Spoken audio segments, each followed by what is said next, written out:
if the politicians, the mayor and the governor would just simply work with us and let us in that jail, to arrest a bad guy in jail is safer for the officer, it's safer for the alien, it's safer for the community. I don't get it.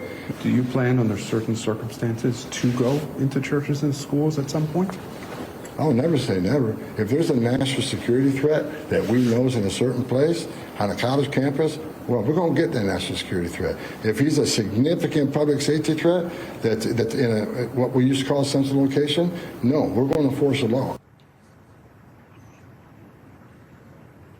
And that policy is different from the Biden administration. Mika, of course, ICE now allowing its agents to go into those sensitive locations like schools and churches. But Mika, I should also point out the Trump administration has sometimes made it seem as if they're beginning this deportation process from scratch.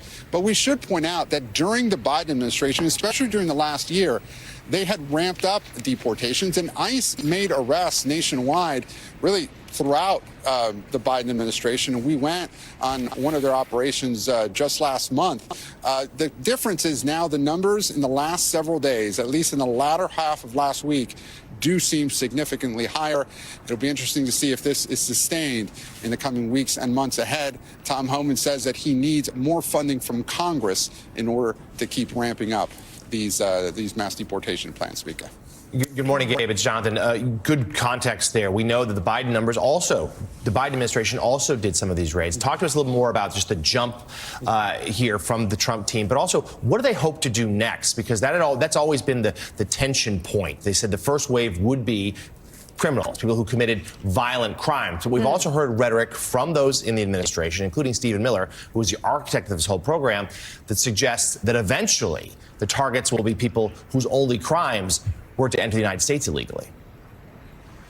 Yeah, and look, if you talk to Tom Homan, he says that no one should be in this country illegally. And I asked him yesterday, were there collateral arrests yesterday? And what collateral arrest means is essentially when these ICE agents go on one of these operations and they are searching for an immigrant with a criminal record.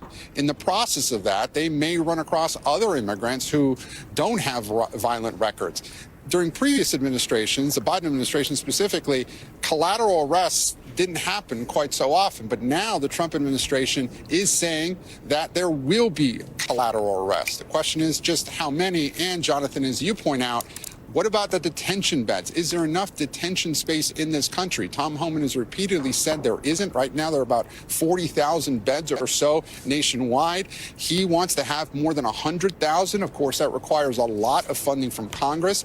ICE is already facing a $230 million budget shortfall. But what is different here is not only the increased rhetoric, the increased publicizing of these numbers, but also what Tom Homan said to me is the biggest difference is now the partnership from other federal agencies. As part of the operation yesterday, it wasn't just ICE. There was, as you mentioned, the DEA, ATF, U.S. Marshal's Office is involved in some of these, and also the DOD now using those military aircraft to deport some of these immigrants around the world. Jonathan? So, Gabe, I'm sure, Joe here, Gabe, I'm sure some Americans listening to what Tom Homan was telling you would ask themselves, why wouldn't Chicago officials allow law enforcement officers to go into prisons and get illegal immigrants with violent criminal records and send them back to their home countries? Do you have any insight on if that is happening, why that is happening, what the justification is of Chicago or Illinois officials?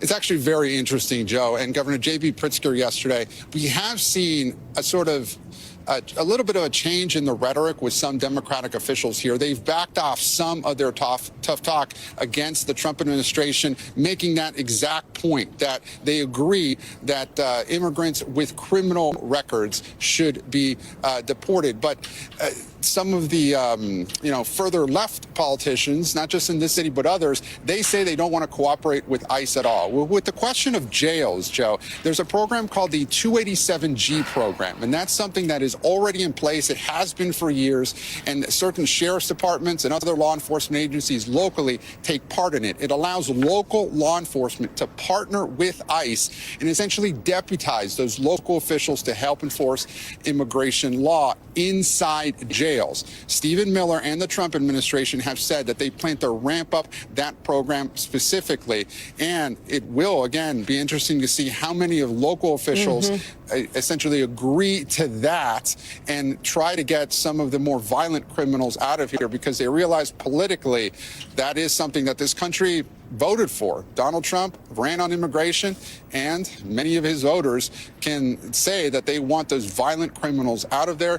And as Jonathan mentioned, though, the question will be how many collateral arrests will there be moving forward? Will there be the detention bed space for that? And how soon before the Trump administration moves in that direction? Joe, Mika, and Jonathan. All right, NBC News senior White House correspondent Gabe Gutierrez, thank you. And when we come back, Richard, we're going to get your take on this, on the tariffs and other world events.